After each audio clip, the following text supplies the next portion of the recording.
Ang walang kapantay na martial god, unang yugto. Kabanata 1846, GUU. 9 Netherworlds. Nang matapos ni Linfang ang pagukit ng sapat na deployment spells, naglakad siya papunta sa isang ilog. Binantayan ng isang emperador ang lugar at tumingin kay Linfang. Walang pakialam niyang sinabi. Delikado ang itim na tubig na iyon. Umalis ka na, pwede kang mamatay kung lalapit ka. Ang itim na tubig ay ang tubig ng 9 Netherworlds. Sagot ni Linfang, itinaas ang kanyang ulo at nakangiti. Talaga. Tumanggo ang malakas na cultivator. Kaya ito ang tamang lugar. Nagpunta ako dito dahil gusto kong makita ang tubig ng 9 Netherworlds. Pwede ka ba talagang mamatay kung masyado kayong malapit? Lumakad si Linfang sa gilid ng ilog. Napaungol ang emperador nang makita niyang tumanggi si Linfang na makinig sa kanya. Kung gusto ni Linfang na mamatay, hindi niya mapigilan. Si Linfang ay isa lamang zone cultivator, tiyak na mamamatay siya kapag hinawakan niya ang tubig. Yumuko si Linfang at tumingin sa tubig. Dahan-dahan niyang inunat ang kamay niya. Ang lugar na ito ay ang pinakasikat na ipinagbabawal na lugar ng Bahwang at GUU, ito ay mas mapanganib kaysa sa Huang. Nang ipasok ni Linfang ang kanyang kamay sa tubig, naramdaman niyang tumagos ang chi sa kanyang braso at damaloy sa kanyang buong katawan. Naitim siya na parang naging bahagi ng tubig. Nang makita ng emperador na si Linfang ay nagiging itim, isang mapang asar ng ngiti ang lumitaw sa gilid ng kanyang bibig. Hindi siya pinakinggan ni Linfang, at ngayon ay mamamatay na siya. Ito ay isang mapanganib na lugar.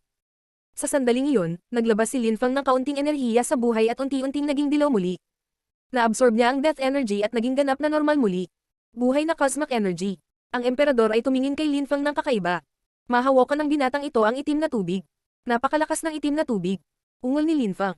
Kakapasok lang niya ng kamay sa loob nito, at ang death energy ay sumalakay sa kanyang katawan. Hindi nakakagulat na ito ang pinakatanyag na ipinagbabawal na lugar ng rehiyon. Sa maliit na mundo, walang sapat na malakas na pumunta dito. Inalis ni Linfang ang kanyang kamay at ngumiti. Guro, ang itim na tubig na iyon ay parang tubig mula sa impyerno. Nasa ilalim ba ng tubig ang 9 Netherworlds? Impyerno ba talaga? Maaari kang pumasok sa loob at makikita mo. Sagot ng emperador, nakangiting malamig. Nakakatawa ka, master. Tumiti ng malawak si Linfang. Ang emperador ay ngumiti din ng walang pakialam. Gayunpaman, sa sandaling iyon, biglang nawala ang kanyang ngiti. Si Linfang, na nakangiti ng malawak, nakakagulat. Tumalon sa itim na tubig. Naramdaman ni Linfang ang pagkamatay ni Chi sa kanyang katawan, at naging ganap na itim. Nagulat ang emperador, napaawang ang kanyang bibig. Paano naging posible iyon? Tumalon si Linfang sa tubig, hindi ba siya mamamatay? Malinaw na hindi namatay si Linfang. Kinokontrol niya ang kamatayan at buhay na cosmic energies, paano siya mamamatay sa itim na tubig? Gayunpaman, hindi niya maramdaman ang makapangyarihang kamatayan na si Chi, parang sinusubukan siyang gawing bangkay ng tubig. Master, ayaw mo bang subukan? Sa palagay ko ay hindi nakakatakot ang tubig gaya ng sinasabi ng mga alamat. Tumitaw ang ulo ni Linfang sa ibabaw ng tubig at tumingin siya sa emperador. Napaawang ang bibig ng lalaki. Maraming mga siluwet ng iba pang mga emperador ang kumikislap pagdating nila. Natigilan sila nang makita siya doon sa tubig. Bakit mayroon akong impresyon na ang lakas ng kamatayan na ito ay napaka-espesyal? Bulong ni Linfang. Sinulyapan niya ang ilang mga emperador, ang lakas ng kamatayan dito ay napakadalisay, mas dalisay kaysa sa lakas ng kamatayan na naiintindihan niya. Ito ay parang purong kamatayan, ang uri ng enerhiya ng kamatayan na makikita mo lamang sa impyerno. Kahit na ang cosmic energies na naintindihan niya ay hindi sa lupa at langit dahil hindi siya pinayagan ng mga Diyos, ang death cosmic energy na naintindihan niya ay mas makapal. Gayunpaman, sa sandaling iyon, ang lakas ng kamatayan na nararamdaman niya ay mas dalisay. Tumangoy si Linfang sa itim na tubig, dahan-dahan at maingat. Kalmado niyang naramdaman ang enerhiya rito, at nagsimulang umikot ang puyo ng tubig sa kanyang katawan. Nagsimula siyang sumipsip ng lakas ng mabilis. Ang mga emperador ay lahat ay nakatingin kay Linfang. Hindi nila naintindihan, si Linfang ay isang zone cultivator, paano siya lumalangoy sa itim na tubig. Mayroong dalawang uri ng tao. Ang mga hindi kapanipaniwalang malalakas at marunong lumangoy sa itim na tubig, at lahat ng iba pa, na namatay sa loob o kahit na nakalapit sila dito.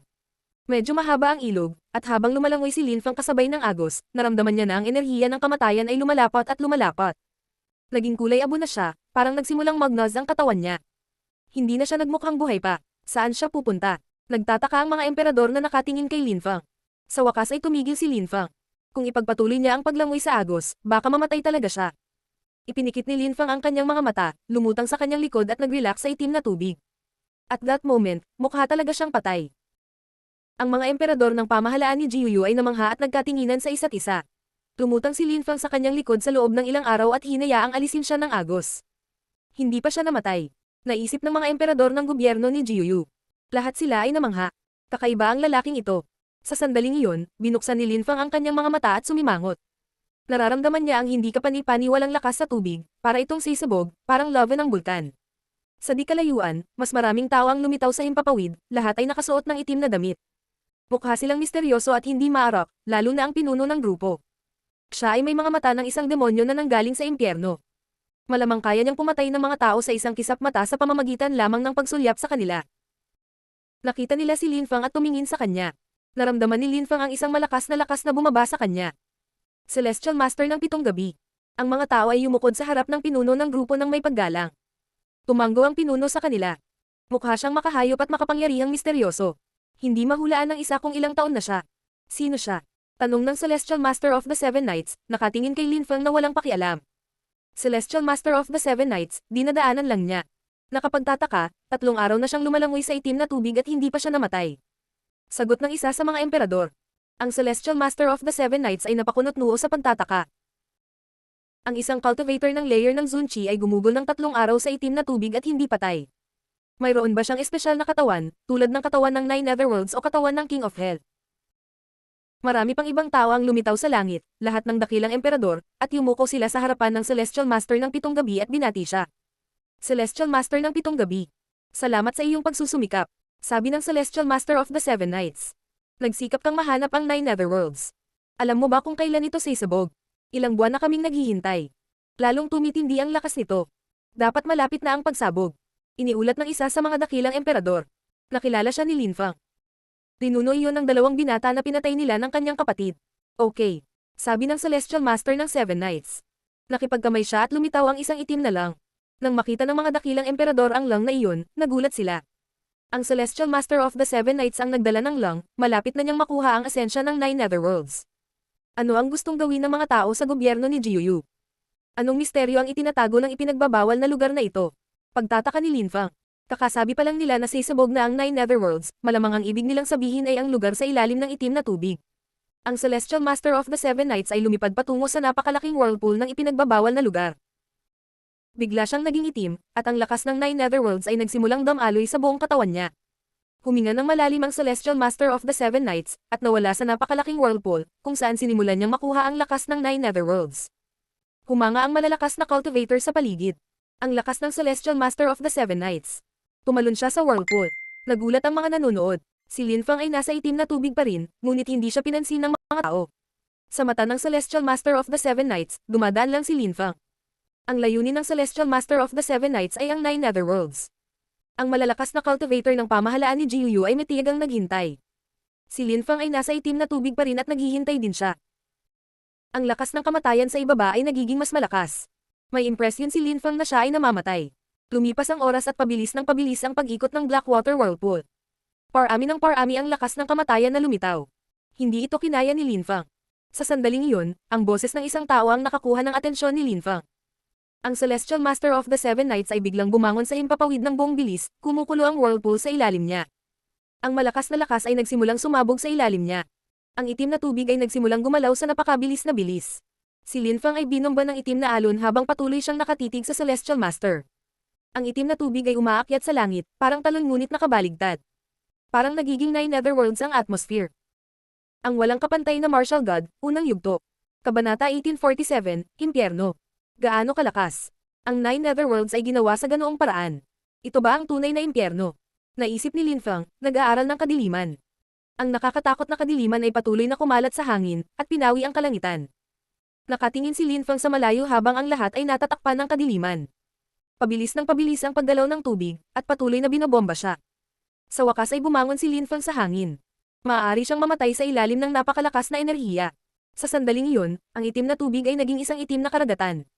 Ang Celestial Master of the Seven Knights ay nasa tuktok ng baligtad na talon.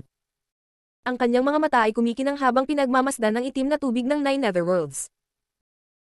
Ikinumpas niya ang kanyang kamay, at ang kanyang Nine Netherworlds gourd ay naging napakalaki bago ito nagsimulang sumipsip ng lakas ng buong bilis. Ang baligtad na talon ay lumipad ng diretso sa lang. Essence of Nine Netherworlds. Ang malakas na cultivator ng pamahalaan ni Jiuyu ay namangha. Ang lang ay sumisipsip ng kakanyahan ng Nine Netherworlds. Binawi ng Nine Netherworlds gourd ang kalangitan. Naglalaman ito ng isang espesyal na uri ng lakas, na parabang sinisipsip nito ang lupa at langit. Pumunta rito ang gobyerno ni Jiuyu para magnakaw ng itim na tubig ng Nine Netherworlds. Naisip ni Linfang, nanginginig. Ang tubig na umaagos mula sa whirlpool ay malakas, hilaw na lakas ng kakanyahan. Ang Celestial Master ng Pitong Gabi ay sumisipsip ng lahat ng diwa nito. Ang lang na mayroon siya ay isang Great Imperial Weapon. May sapat na kakanyahan sa lang upang bumuo ng isang lawa. Ang pinagmulan ng 9 Netherworlds ay patuloy na sinipsip sa lang. Pagkaraan ng mahabang panahon, ang lang ay sumipsip ng hindi mabilang na dami ng tubig ng 9 Netherworlds. Nagkaroon ng mga dagandong nang magsimulang bumagal ang daloy ng tubig. Halos lahat ay nasa loob na ngayon ng lungsod. Ang lupa ay nanginginig, ang langit ay dumadagandong.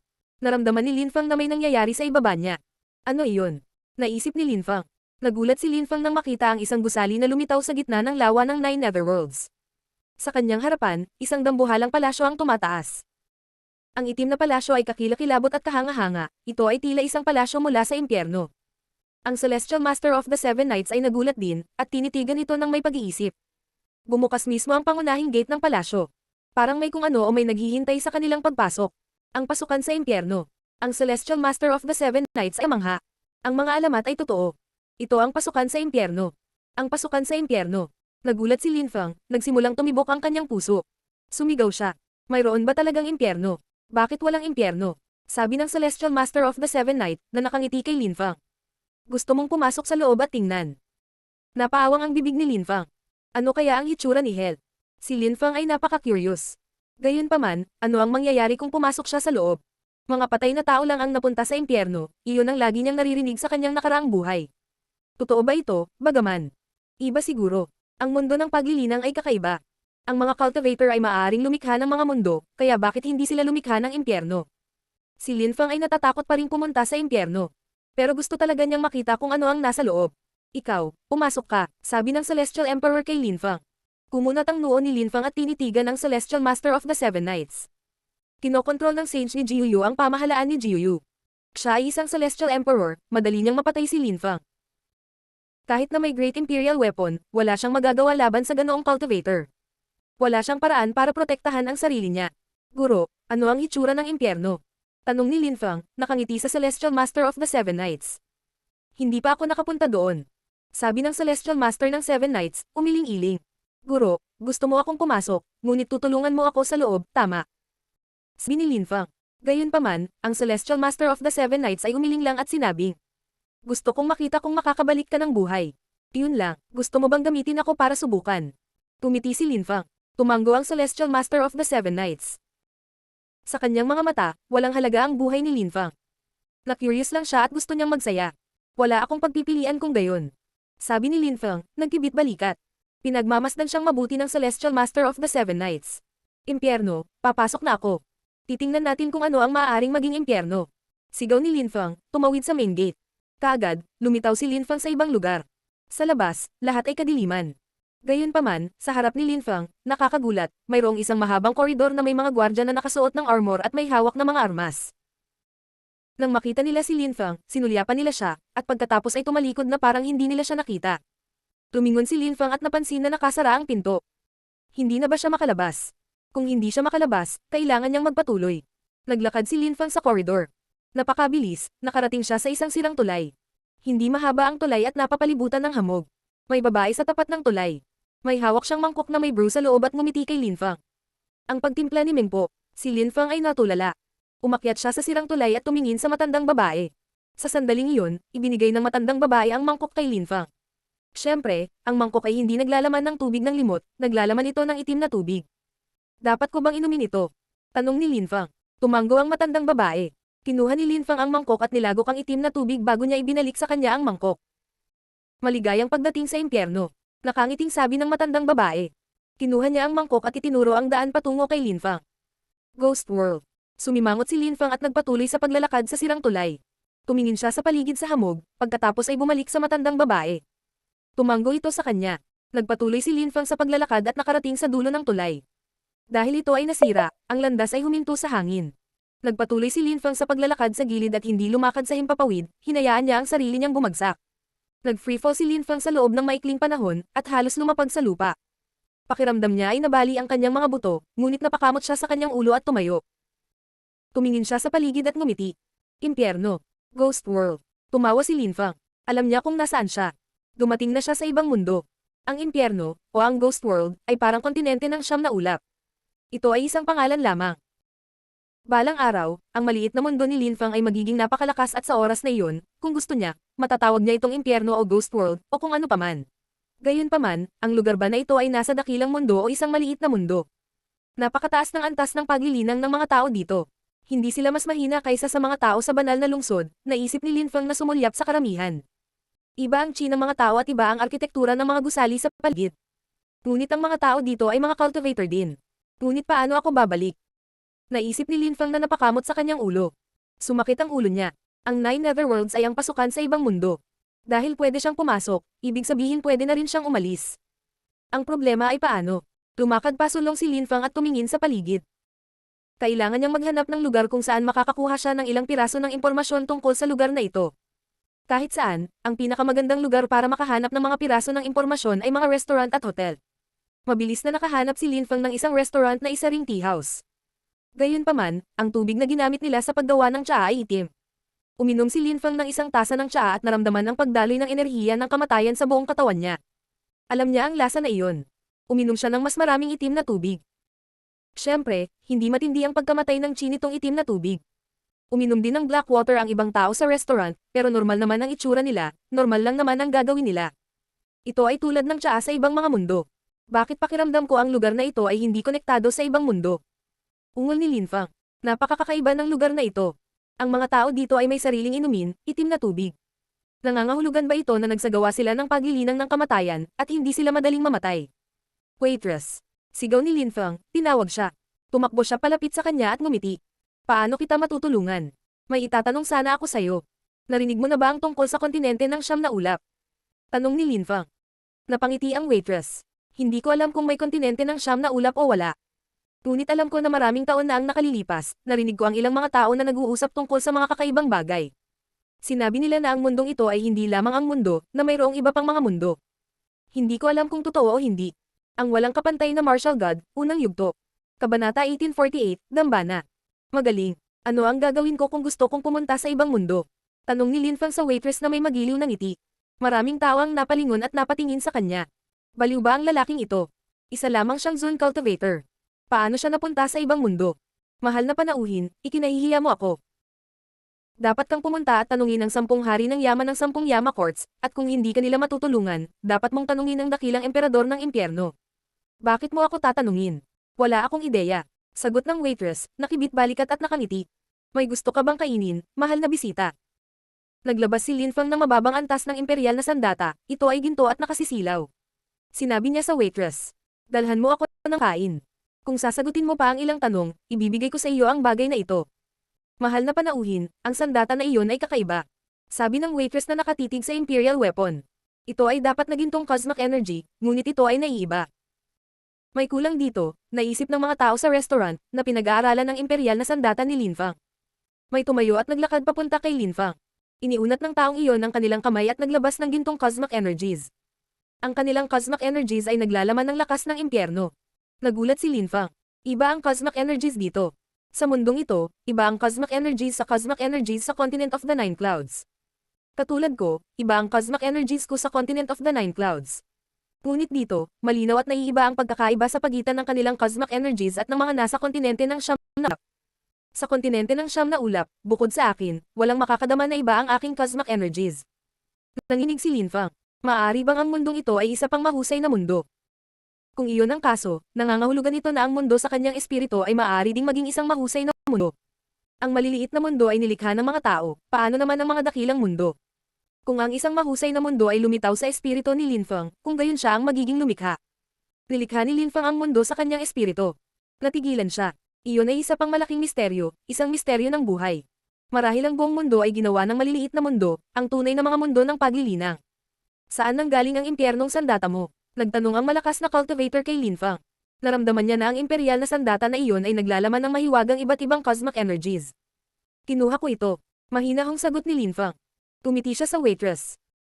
Waitress, alam mo ba kung sino ang pinakamalakas na tao sa impyerno?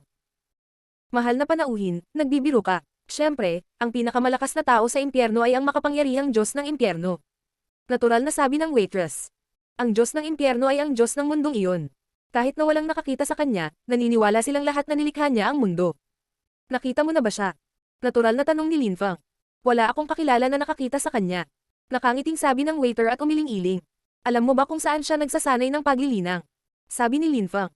Sa Hell Shrine, sa tingin ko. Nakangiting sabi ng waiter. Kumunat ang noo ni Linfang. Hell Shrine. Isang dambana. Ang Diyos ng impyerno ang lumikha ng mundong ito at mayroon din siyang dambana, na ang ibig sabihin ay ang Hell Shrine na marahil ang pinakamakapangyarihang grupo sa mundong ito. Sino ka? Tanong ng malakas na cultivator, na nakatitig kay Linfang. Itim na itim ang kanyang mga mata. Ang mga tanong ni Linfang ay hindi karaniwan. Isa siyang Hellzone cultivator, paanong hindi niya alam ang mga bagay na iyon at bakit siya nagtanong ng mga kakaibang tanong. Nakita ng emperador na kainahinala Linfang. Mayroon siyang sandata ng impyerno na may iba't ibang cosmic energies, at nagtanong siya ng kakaiba at komplikadong mga katanungan. Kakaiba ang lalaking ito. Lahat ng tao sa restaurant ay nakatingin kay Linfang. Naisip din nila na kakaiba siya. Uminom si Linfang ng itim na tubig at ibinalik ang kanyang baso sa mesa. Inangat niya ang ulo niya at binalik ang tingin sa lalaki. Bigla niyang sinabing malamig. Kung sasabihin ko bang taga-ibang mundo ako, maniniwala ka ba sa akin? Sumabog ang teapot na hawak ng waitress sa kanyang kamay. Napatigil ang lahat sa pagsasalita at napatingin sa kanya. Mula sa ibang mundo. Anong mundo? Tanong ng emperador. Ang kontinente ng siyam na ulap. Sagot ni Linfang. Napatingin ang lahat sa kanya. Ang kontinente ng siyam na ulap. Ibang daigdig. Iniunat ni Linfang ang kanyang kamay at kumislap ang mga gintong ilaw. Naglabas siya ng walang laman na espasyo na cosmic energy. Nagtaas siya ng kamay at ngumiti ng pilit. Napaisip siya, akala ko mas malilinis pa ako ng Kalpa Strength. Cosmic Strength, pero isa kang cultivator ng Zune. Higit pa riyan, nakakagulat, mas kontrolado mo ang cosmic energies kaysa sa mga ordinaryong emperador ng impyerno. Sabi ng emperador, na nakatitig kay Linfang. Nagulat siya. Nagmula ako sa ibang mundo. Baka hindi ka tumatanggap ng cosmic energies katulad ng ginagawa namin. Tumiti si Linfang. Unti-unting naniwala ang mga tao sa kanya. Galing talaga siya sa ibang mundo. Lahat, alam mo ba kung paano ako makakabalik sa sarili kong mundo? Tanong ni Linfang. Kung tutusin, galing siya sa ibang mundo. Walang dahilan ng mga tao doon para salakayin siya. Nasa isa tayo sa 10 pangunahing lungsod ng impyerno, ang Great Imperial Song City. Kahit na hindi ko alam kung paano ka nakarating dito, kung gusto mong bumalik, iisipin ko na kailangan mong hanapin ang pinuno ng lungsod, ang Great Emperor Song. Isa siya sa mga pinuno ng lungsod. Siguro alam niya ang tungkol sa mga misteryo ng mundong ito. Pero isa ka lang maliit na Hellzone cultivator o maliit na Hell Emperor, hindi mo na makikilala ang Great Emperor Song. Wika ng isang emperador sa tabi ni Linfang. Bukod sa mga pinuno ng 10 pangunahing lungsod ng impyerno, alam nila na mayroong mga hukuman ng 10 haring yaman na namamahala sa impyerno. Nahulaan din nila na may iba pang mundo, ngunit ngayon ay kinumpirma ito ni Linfang. Ang Great Imperial Song City. Ulit ni Linfang. Isa sa 10 pangunahing lungsod ng impyerno, gaano kalakas ang Great Emperor Song. Sa kanyang cultivation level, hindi niya makikilala ang ganoong cultivator. Ang pangalan ko ay Zhang Heng, at sa iyo. Tanong ng emperador na nakaupo sa mesa ni Linfang. Walang pakialam si Linfang. Ang cultivator ay interesado sa kanya. Gusto niyang malaman kung ano ang itsura ng kontinente ng siyam na ulap. Linfang. Linfang, ang Great Emperor Song ay may mahusay na hukbo. Kung gusto mong makilala ang Great Emperor Song, maaari mong isaalang-alang na maging isa sa kanyang mga sundalo. Sabi ni Zhang Heng kay Linfang. Ngunit ang mga tropang iyon ay napakalakas, halos hindi magagapi. Kung gusto mong maging isa sa kanilang mga miyembro, ito ay napakahirap. Gusto kong pumunta sa Great Imperial Song City para subukan at maging isa. Wala akong masyadong pag-asa, bagaman. Sabi ni Zhang Heng sa kanya. Kinailangan talaga ni Linfang ang tulong ng mga tao, kung hindi, wala siyang magagawa sa impyerno. Anong ibig mong sabihin ng hindi magagapi? Tanong ni Linfang sa kanya. Ang hukbo ng Great Emperor Song ay binubuo ng mga pinakamagiting na mandirigma. Araw-araw may mga laban, at para maging miyembro ng tropa ni Great Emperor Song, kailangan mong manalo ng 100 beses nang hindi natatalo. Ipinaliwanag ni Zhang Heng kay Linfang. Ang mga taong maaaring manalo ng 100 beses nang hindi natatalo ay dapat na hindi kapani-paniwalang mga mandirigma, handa ba silang maging mga sundalo? Tanong ni Linfang. Maraming tao ang tumingin sa kanya ng kakaiba, kaya naunawaan ni Linfang na may nasabi siyang mali. Linfang, ikaw ay mula sa ibang mundo, hindi mo maintindihan kung gaano kalakas ang mga hukbo ng mga pangunahing lungsod. Ang impyerno ay mayroon lamang 10 pangunahing lungsod, at ang kanilang 10 pinuno ay makapangyarihang mga cultivator, kinokontrol nila ang lahat ng mga mapagkukunan ng impyerno. Kailangan mong maging miyembro ng hukbo kung gusto mong magkaroon ng akses sa mga mapagkukunang iyon. Iyan din ang tanging paraan para maging tunay kang matatag. Paliwanag ni Zhang Heng sa kanya. Tumanggo si Linfang. Ibang mundo ang impyerno, iba ito sa Continent of the Nine Clouds. Ngunit mayroon lamang 10 lungsod sa impyerno at may mga labanan araw-araw, saan nanggaling ang lahat ng mga mandirigma na iyon? Tanong ni Linfang. Na-curious siya. Mapait na ngumiti si Zhang Heng. Kung alam mo kung gaano karaming tao ang nasa 10 pangunahing lungsod, hindi ka na magtatanong. Bukod dito, ang mga bagong malalakas na cultivator ay lumilitaw araw-araw sa impyerno. Hindi nagkukulang ang malalakas na cultivator. Siguro ang impyerno at ang mundong pinanggalingan ko ay talagang ganap na magkaiba. Tumiti si Linfang. Sa sandaling iyon, sa kontinente ng Siyam na Ulap, sa labas ng ipinagbabawal na lugar ng Jiuyu, may isang taong nakasuot ng puting damit ang nagmulat ng kanilang mga mata. Napuno ng matatalim na ilaw ang kanilang mga titig. Napatitig ang taong iyon sa bawal na lugar. Kung naroon ang Celestial Master of the Seven Knights, mamangha siya, dahil ang taong iyon ay si Linfang, na napunta sa impyerno. Napunta sa impyerno ang totoong katawan ko, hindi ko alam kung kailan ako makakalabas. Tila kakaiba ang lahat sa mas malaking mundo. Pero kailangan kong kontrolin ang aking tunay na katawan ngayon. Bulong ni Linfang. Kumikislap ang kanyang mga mata. Ang problema ngayon ay umalis na ako sa katawan ko, 1/3 na lang ng lakas ko, at maraming klase ng lakas na hindi ko magamit.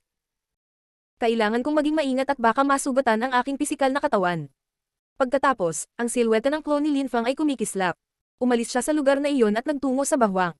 Ang walang kapantay na martial god, unang yugto. Kabanata 1849, mga sikat na pamamaraan. Ang Freelived Scriptures ay kakaiba. Ang mga ito ay katulad ng Celestial Evolution Holy Scriptures, dahil hindi sila ginagamit upang mapataas ang antas ng cultivation ng isang tao. Kinakatawan nila ang isang uri ng paglilinang na natatangi sa kanilang sarili. Ang banal na kasulatan ng Ebolusyong Celestial ay ginamit upang baguhin at umunlad ang mga bagay. Pinahintulutan din nila ang mga cultivator na gayahin ng iba. Ang Freelived Scriptures ay kakaiba din. Pinahintulutan nila ang isang cultivator na ay clone ng kanilang sarili. Ang bilang na 3 ay halimbawa lamang, maaaring mas mataas ito. Sa kontinente ng Siyam na Ulap, alam ng mga tao ang pangalan ng Freelived Scriptures. Gayunpaman, kakaunti ang nakakuha ng mga ito. Karamihan sa mga tao ay hindi alam kung ano talaga ang magagawa ng mga cultivator sa kanila. Ayon sa mga alamat, ang isang cultivator na may 3 buhay na kasulatan ay maaaring hatiin sa 3. Ang kanyang tunay na pisikal na katawan, isang Buddha, at isang demonyo. Sinabi rin ng mga alamat na ang 3 katawan na iyon ay maaaring mamuhay ng mga autonomous na buhay, sila ay 3 magkakaibang tao at hindi na isang tao. Siyempre, walang nakakaalam ng totoong mga detalye. Ang ilang mga tao ay nagsabi na ang 3 buhay na dakilang emperador ay hindi huminto pagkatapos ng 3 katawan, marahil siya ay may pang-4 o ika-5 katawan, din. Kahit na ang mga katawan na iyon ay maaaring mamuhay ng nakapag-iisa mula sa isa't isa, sila ay magkakaugnay din. Kaya, kung ang isang katawan ay nag-aral o nagsagawa ng paglilinang, kung gayon ang iba pang mga katawan ay nakinabang din dito. Siyempre, iyon ay isang napakahusay na paraan ng pagiging mas malakas. Sa makatuwid, ang Freelived Great Emperor ay isang makapangyarihang cultivator. Alam ng lahat iyon. Napag-aralan din ni Empress Xi ang Freelived Scriptures. Nakita rin ni Linfang na ginamit niya ang kakaibang kapangyarihang nauugnay sa kanila. Ang Freelived Scriptures ay hindi lamang naglalaman ng mga pamamaraan upang hatiin sa ilang mga katawan, pinahintulutan din nila ang mga cultivator na magbago. Ang mga diskarte sa pagbabago ng katawan ay bihira sa mundo ng paglilinang, ngunit kadalasan ang mga ito ay napakalakas. Karaniwan, kapag ang mga cultivator ay nahahati sa ilang mga katawan, sila ay may mas kaunting lakas upang lumaban. Kung ang isang cultivator ay napakalakas, maaari silang maging kasing lakas ng kanilang unang pisikal na katawan, ngunit mayroon pa ring mga paghihigpit. Ang kapangyarihan sa pag-clone na ipinagkaloob ng Freelived Scriptures ay gumana sa parehong paraan tulad ng mitosis. Sa bawat oras, ang isang katawan ay nahahati sa 3, at pagkatapos ay maaari silang hatiin muli sa 3. Ang pinakapangunahing paraan ng pag-clone ng sarili ay ang paggamit ng soul embryo, ngunit sa ganoong paraan, ang mga katawan ay walang gaanong lakas, at ang ebolusyon ng mga clone ay nakasalalay sa kanilang paglilinang. Iyon ang ginawa ni Linfang. Maaari siyang hatiin sa ilang katawan at nahahati rin ang kanyang lakas. Gayunpaman, ang kanyang mga clone ay magkakaugnay din, hindi sila mabubuhay ng mag-isa. Tanging ang mga nakakaunawa sa pamamaraan sa isang mataas na antas ay maaaring magsanay ng paglilinang sa kanilang sarili at mag-evolve sa anyo ng ilang mga clone. Noong napakalakas ng mga cultivator, kung ang isa sa kanilang mga clone ay namatay, ito ay isang malaking kawalan, ngunit hindi nakaimpluwensya sa kanilang orihinal na katawan. Hindi pa naabot ni Linfang ang antas na iyon. Kung ang isa sa kanyang mga clone ay namatay, ang kanyang pisikal na katawan ay masusugatan ng husto. Si Linfang ay lubos na naunawaan iyon. Siya ngayon ay babalik sa bahwang upang makita si Xiao Tian. Pagkatapos, kakailanganin din niyang hanapin sina Huyu at Molinzu, naghihintay sila sa kanya sa Janj. Kasabay nito, kailangan niyang sabihin sa mga tao ni Janj na opisyal na kontrolin ang maliit na mundo. Ang daanan sa pagitan ng bahwang at ng maliit na mundo ay bukas na, at sinuman ay maaaring pumasok at lumabas. Bukod pa rito, ang daanan sa pagitan ng dakilang mundo at ng maliit na mundo ay nasa ilalim na ng kontrol ni Tiantai. Nang kumalat ang balita sa buong bahwang, nataranta ang mga tao. Si Tiantai ay nagsimula ng bumangon sa dakilang mundo, at napagtanto ng ilang tao na ang maalamat na daanan sa pagitan ng maliit na mundo at ng dakilang mundo ay bukas. Malaya silang pumasok at lumabas sa maliit na mundo ayon sa gusto nila. Maraming mga tao ang nagsimulang magtungo sa mahusay na mundo upang maglakbay. Sa impyerno, sa Great Imperial Song City, sa larangan ng digmaan sa labas ng lungsod. Maraming tao ang nagkukumpulan dito, may dumarating at may patuloy na umaalis. Sa hilagang bahagi ng larangan ng digmaan, mayroong mga bleachers at sa gitna ng mga bleachers, mayroong isang gate, ang unang gate ng lungsod ng Great Imperial Song City. Sa mga hari ng Tenyama Courts, alam ng lahat na ang Great Emperor Song ang pinakagustong makipaglaban. Ang mga labanan ay hindi kapanipaniwala sa Great Imperial Song City, at ang mga namumukod tangi ay mabilis na nakakuha ng kanyang atensyon. Magkaiba ang impyerno at ang kontinente ng Siyam na Ulap. Sa kontinente ng Siyam na Ulap, mayroong lahat ng uri ng makapangyarihang grupo. Sa impyerno, ang 10 Yama Courts ay mga simbolo, at ang pinakamalakas na grupo ng impyerno. Ang pinakamalakas na cultivator ay nasa 10 pangunahing lungsod. Sa sandaling iyon, sa bleachers, maraming tao ang nanonood ng mga laban. Ang lahat ng mga mandirigma ay hindi kapanipaniwala. Ang taong iyon ay isa sa mga pinuno ng impyerno, kinokontrol niya ang lakas ng Kala Sutra. Ang babaeng katabi niya ay ang kanyang anak, ang prinsesa ng Kala Sutra. At ang binata doon ay isa sa mga inapo ni Great Emperor Song. May tumuro. Maraming tao ang nagulat. Ang isa sa mga pinuno ng impyerno ay dumating upang manood ng mga labanan. Baka may mga hindi kapanipaniwalang manlalaban na lilito. Kaya pala isa siya sa mga namumuno, mukhang hindi kapanipaniwala. Ang kanyang anak na babae o maging ang mga inapo ni Great Emperor Song ay mukhang pambihira at napakalakas, naisip ng karamihan. Ang pagkakaroon ng pagkakataong mapili bilang isa sa mga pinuno ng impyerno ay hindi kapanipaniwala, ang isa ay kailangang maging napakalakas, kayang apihin ang lahat sa impyerno. Maaari silang mapili kahit saan sa impyerno, ngunit kailangan nilang maging Celestial Emperors man lang. Sina Zhang Heng at Lin Fang ay nasa bleachers din na nanonood ng mga laban. Tiningnan ni Zhang Heng ang lalaking kumokontrol sa lakas ng Kala Sutra at sinabi, ang taong iyon ay gumagamit ng lakas ng Kala Sutra, at kinokontrol niya ang isang teritoryo ng impyerno bilang isang ministro. Napakalakas niya. Ang Great Emperor Song ay nagbibigay sa mga tao ng gayong mga pribilehiyo sa Great Imperial Song City. Karamihan sa mga taong nagiging ministro ay nagmula sa mga yugto ng labanan. Tumango si Lin Fang. Sa jargon ng kontinente ng Siyam na Ulap, ang mga bahagi ng impyerno na kinokontrol ng mga tao ay maaaring parang maliliit na mundo, kaya kung makokontrol ng isang tao ang isang maliit na mundo sa impyerno, kung gayon ang isa ay may maraming pakinabang at akses sa maraming iba't ibang mapagkukunan. Ang mga tao sa impyerno ay tila mas prangka kaysa sa bahay, masyadong. Zhang Heng, napakaraming yugto ng labanan at isa lang akong mababang antas na emperador ng impyerno, ngunit kahit na ang isang mababang antas na emperador ng impyerno ay manalo ng 100 laban ng hindi natatalo, maaari ba talaga nilang makuha ang atensyon ng dakilang emperador na kanta? Sa tingin ko, mahirap makuha ang kanyang atensyon. Pag-iisip ni Lin Fang. Mayroong maraming mga tao na nakikipaglaban sa lahat ng dako, sa iba't ibang yugto ng labanan para sa iba't ibang antas. Para sa bawat antas ng paglilinang, mayroong 80 yugto ng labanan, na nangangahulugang mayroong 80 yugto ng labanan para sa mga mababang antas na emperador. Siyempre, ang Great Emperor Song ay isa lamang sa mga hari ng Tenyama Courts. Upang maakit ang kanyang pansin, dapat kang maging napakalakas. Kahit mahirap manalo ng 100 laban ng hindi natatalo, para lang maging miyembro ng hukbo. Kung gusto mong maakit ang kanyang atensyon, dapat ay isa ka ring magiting na miyembro ng hukbo. Sinabi ni Zhang Heng kay Lin Fang. Siyempre, may shortcut na makakatulong sa iyo na tumayo sa yugto ng labanan. Anong shortcut? Nung ni Lin Fang. Kung gagawin mo ang lahat ng iyong mga laban ng sunod-sunod ng mabilis, o kung hahamunin mo ang isang tao na mayroon ng maraming tagumpay, makakatulong ito. Sabi ni Zhang Heng. Sa bawat oras na makumplito mo ang 10 laban, maaari mong piliin na magpahinga, o maaari mong piliin na magpatuloy sa pakikipaglaban sa ikalawang araw. Ang iyong mga kalaban ay kailangang maging mas malakas at mas malakas. Kung matatapos mo ang lahat ng iyong laban ng sunod-sunod, darating ang napakalakas na tao at lalaban sa iyo. Kung kaya mo talagang kumpletuhin ang 100 laban ng hindi matatalo, mapapahanga mo ang lahat. Natatawang sabi ni Zhang Heng. Ngunit ang 100 laban na walang talo at walang pahinga ay isang bagay na mahirap makamit. Huwag mong subukan iyon, marami kang pagkakataong matalo kung gagawin mo. Kung tutuusin, mas maliit ang tsansa na manalo habang sumusulong ka sa mga laban, lalo na't lumalakas ang iyong mga kalaban. Hindi masama ang solusyon mo, mahinahong sabi ni Lin Fang. Kakaibang tumingin si Zhang Heng kay Lin Fang at ngumiti. Gusto mo bang subukan iyon? Pinag-iisipan ko pa ito. Tumango si Lin Fang. Tumawa si Zhang Heng at sinabing, sige, hindi na ako makapaghintay na makita kung gaano kakalakas. Lalaban ako sa ibang battle stage at makikita natin kung sino ang mas malakas. Habang nag-uusap, naghanap din sila ng battle stage na tumutugma sa kanilang level. Hindi agad nakarating si Lin Fang, nanood muna siya ng ilang laban. Kinokontrol ng maraming tao sa impyerno ang kamatayan ng cosmic energy. Pagkatapos ng lahat, umiinom sila ng itim na tubig araw-araw, ang mga pangyayari ay perpekto. Gayunpaman, ang pagkontrol sa death cosmic energy ay hindi masyadong kapaki-pakinabang para sa kanila dahil lahat sila ay lumalaban din dito. Gayunpaman, kung ang isang hukbo mula sa impyerno ay pumunta sa kontinente ng siyam na ulap, magagawa nilang lipulin ang maraming tao. Hindi nakakagulat na ang lugar na ito ay tinawag na impyerno. Kahit na kontrolado nila ang iba pang mga uri ng cosmic energies, ang kanilang cosmic energies ay palaging naglalaman ng death cosmic energy. Ito ay isang likas na talento na mayroon sila. Ang walang kapantay na martial god, unang yugto. Kabanata 1850, Heilau.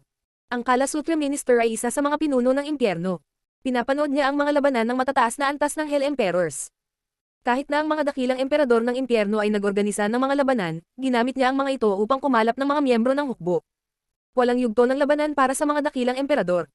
Sa antas na iyon, maaaring bigyan sila ng Great Emperor Song ng isang posisyon kung gusto nila. Kung sila ay malakas, maaari silang makakuha ng mataas na posisyon.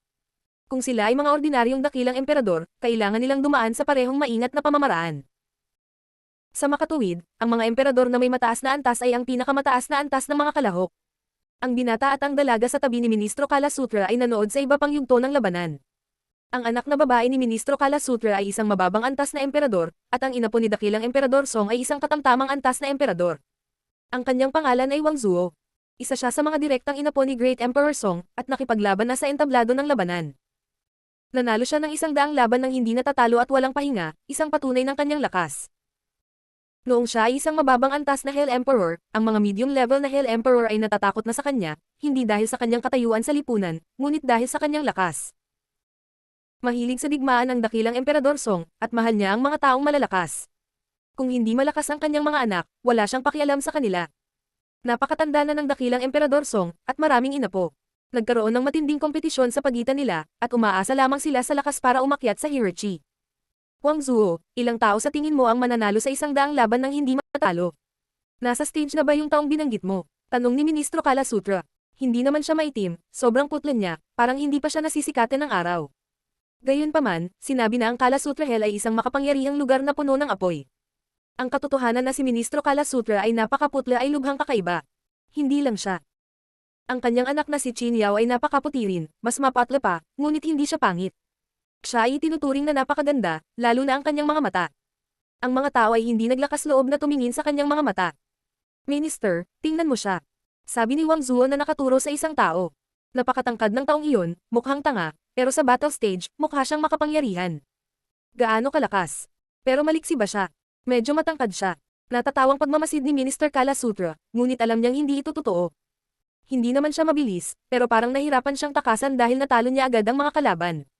Tumiti si Wang Zuo. Ang pangalan niya ay Heilau. Kapag umatake siya, parang nasa kulungan ng mga tao. Kahit gaano kakabilis, walang kwenta laban sa kanya dahil ikukulong kanya sa kulungan na kasing tigas ng piitan. Siya ay isa lamang mababang antas ng Hell Emperor, ngunit ngayon ay malamang na manalo siya ng 100 laban ng hindi natatalo. Kung gusto mo siya, maaari siyang sumali sa Kala Sutra Hell. Kumpiyansa na sabi ni Wang Zuo. Kinokontrol ni Heilau ang kamatayan, timbang, at walang laman na espasyo ng mga cosmic energies. Mukha siyang tanga pero hindi. Sa katunayan, napakatalino niya. Ang kanyang walang laman na espasyo at timbang na cosmic energies fusion ay perpekto, maaari siyang gumawa ng mga kulungan mula sa mga ito. Sa makatuwid, siya ay napakasikat. Ang pagiging sikat sa Great Imperial Song City ay hindi madali, ngunit sikat si Heilau. Siyempre, kung hahamunin siya ni Prinsesa Qin Yao, hindi makakamit ni Heilau ang 100 tagumpay. Sabi ni Wang Zuo, tumatawa at sumulyap kay Qin Yao. Sinabi niya iyon dahil gusto niyang magustuhan siya ni na Ministro Kala Sutra at Qin Yao. Siya ay napakalakas, ngunit siya rin ay napakagalang. Nagustuhan ng mga tao ang mga papuri, kaya hindi siya nag-atubiling ibigay ang mga ito. Napansin din ni Lin Feng si Heilau at tinitigan siya. Tamang-tama talaga ang mga cosmic energies fusion ng lalaking iyon. Nagsimulang mag-isip si Lin Feng, iniisip kung ano ang magiging pakiramdam ng pakikipaglaban sa kanya. Naisip niyang gumamit ng Earth at empty space energies para atakehin si Heilau. Sa entablado ng labanan, itinuro ni Wang Zuo ang isang katamtamang antas na emperador ng impyerno na tumalon pa lamang sa yugto ng labanan. Nakasuot siya ng itim na damit at may hawak na espada, at hindi siya kamukha ni Heilau. Siya ay matibay, na may kulay abong mukha at mga mata. Mukha rin siyang walang ekspresyon, dahil bulag siya. Ang cultivator na iyon ay isang cultivator ng espada, ang pangalan niya ay Jian Mang, siya ay bulag, lubhang mapanganib at tumpak, bagaman. Sa Great Imperial Song City, maraming malalakas na Hell Emperors ang natatakot sa kanya. Tumawa si Wang Zuo. Talagang makakapanalo siya ng 100 beses sa entablado ng labanan ng mga medium-level na Hell Emperors.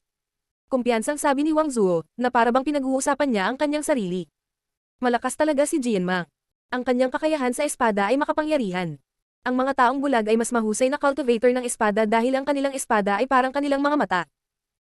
Sabi ni Minister Kalasutra nang marinig niya si Wang Zuo. Minister, tumingin ka sa harap namin. Sabi ni Wang Zuo, itinuro ang isang tao na nakaupo sa ibaba sa bleachers. May mga pavilion na puno ng mga tao. Ang mga taong nakaupo doon ay nanalo ng 100 beses. 20 pavilion ang napuno ng mga tao. Alam ko, ang mga taong iyon ay nanalo lahat ng 100 laban. Kiti ni Minister Kalasutra. Tumanggo si Wang Zuo. Mga miyembro na sila ng hukbo ngayon. Gayunpaman, nandito pa rin sila. Ministro, malamang alam mo ang dahilan. Gusto nilang mas sumikat pa. Gusto nilang talunin ng iba pang malalakas na cultivator na nanalo ng 100 beses. Sa ganoong paraan, lalo silang sisikat at magkakaroon sila ng mga pribilehiyo sa gobyerno. Narinig ko na kung matalo mo ang 9 na kampyon, maaari kang makakuha ng mga pribilehiyo. Hindi madali iyon. Sabi ni Ministro Kalasutra, na madaling ngumiti. Hindi siya mukhang isang pinuno mula sa impyerno. Dapat din silang magkasundo sa isang date, kung hindi, halos imposible na makita ang 10 kampyon na magkasama sa parehong araw. Tumiti si Qin Yao. Tumingin siya kay Wang Zuo at sinabi, sa makatuwid, pinapanta mo kami ng tatay ko ngayon. Anak, pinag-isipan mo ang bagay na ito. Tumiti si Minister Kalasutra. Narinig ko na gusto ni Prinsesa Qin Yao na maging miyembro ng ating gobyerno. Prinsesa, maaari kang sumikat ngayon. Nakangiting sabi ni Wang Zuo at tumanggo kay Qin Yao. Tumiti pabalik si Qin Yao, na mas maganda pa. Kumbinsido si Wang Zuo na kaya niyang talunin ang 10 kampyon. Tuwang-tuwa siya. Sa Great Imperial Song City, kahit na ang anak na babae ng isang ministro ay kailangang igalang ang mga patakaran. Kinailangan niyang umasa sa lakas upang makakuha ng mga pribilehiyo. Sa bleachers, maraming binatilyo ang mukhang matalas at handang lumaban. Alam na nila na naroon ang anak na babae ng ministro para lumaban sa kanila. Hindi ito magiging madali. Makukuha ni Hilaw ang kanyang daang tagumpay. Ito na ang kanyang huling laban. Nagtataka ako kung sino ang maglalakas loob na lumapit at lumaban sa kanya, naisip ng maraming tao. Sa sandaling iyon, may tumalon sa entablado ng labanan. Isang gwapong binata iyon na nakaputing damit. Namangha ang lahat, hindi dahil sa napakalakas niyang hitsura, kundi dahil siya ay mukhang isang Hellzone cultivator. Ipakita sa akin ang iyong tunay na antas ng paglilinang. Hamon sa isang tao, umahan sa ere para harapin si Lin Fang. Kahit na ang mga tao ay libera sa mga yugto ng labanan, mayroon pa ring mga panuntunan. Kung hindi, ang mga labanan ay magiging ganap na magulo. Si Lin Fang ay isang Hellzone cultivator, ngunit marahil ay itinatago niya ang kanyang cultivation level. Tumanggo si Lin Fang at naglabas ng cosmic strength. Nang maramdaman ng taong iyon ang lakas ni Lin Fang, tumanggo siya. Mababang antas na emperador, mabuti, maaari kang lumaban. Bumalik siya sa crowd. Kakaiba ang taong ito. Pagmamasid ni Minister Kalasutra, nakatingin kay Lin Fang. Hindi niya naintindihan. Gumagamit si Lin Fang ng teknik para itago ang kanyang cultivation level, at kahit ang ministro ay hindi makita ang kanyang tunay na cultivation level. Kahit na gumagamit siya ng makapangyarihang pamamaraan para itago ang antas ng kanyang cultivation, hindi niya matatalo si Hilaw. Ipinahayag ni Wang Zuo. Kasabay nito, tumalon si Hilaw na parang demonyo at umalangaw ang kulog. Itinaas ni Hilaw ang kanyang napakalaking kamay, na tila kasing laki ng banig. Ginamit niya ang parehong pamamaraan upang labanan si Lin Fang tulad ng ginamit niya laban sa lahat. Walang mababang antas na emperador ang makakalaban sa kanya. Tapos na ang laban. Sabi ni Wang Zuo, nakangiting may kumpiyansa. Bumaba ang kamay ni Hilaw. Hanggang sa biglang, naramdaman niya ang malakas na dumarating sa kanya. Isang hola ang lumitaw sa paligid niya. Siya ay nakulong. Ang sariling pag-atake ni Hilaw. Natigilan ang karamihan. Nakulong si Hilaw. Pinasabog ng binata ang pag-atake ni Hilaw at napakabilis na gumalaw na hindi siya makita, bago sumuntok sa direksyon ni Hilaw. Ang mga pagsabog ay yumanig sa hangin, at si Hilaw ay walang humpay na binugbog. Nakapagtataka, nagsimulang matarante si Hilaw, ang binata sa kanyang harapan ay napakapayat, ngunit hindi gumagalaw na parang bundok. Ang kumpiyansa ni Wang Zuo ay agad na nawala sa kanyang mukha, hindi maitago ang kanyang pagkamangha.